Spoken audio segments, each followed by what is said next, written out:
ننصحكم بهذا المشروب اللي راكم تشوفوه في الصورة، أكيد عرفتوه. شاي تاع الزنجبيل، معجزة ربانية مذكورة في القرآن.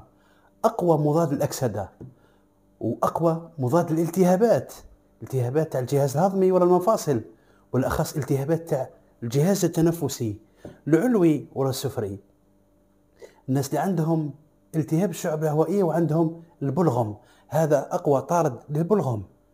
بصح تقدر زنجبيل فيه فايدة فعالة، بصح مليح كي دير معاه مغرفة تاع خل التفاح، ومعاها ثاني 7 نقاط تاع جوز الهند ورا زيت الزيتون، وتحليوها بمغرفة تاع عسل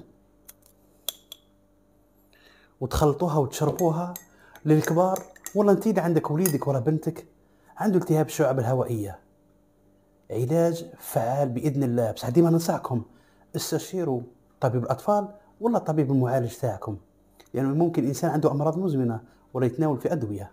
هذا بإذن الله ننصحكم بمشروب الزنجبيل مع العسل وخل التفاح، وثاني 7 قطرات تاع زيت الزيتون ولا زيت جوز الهند.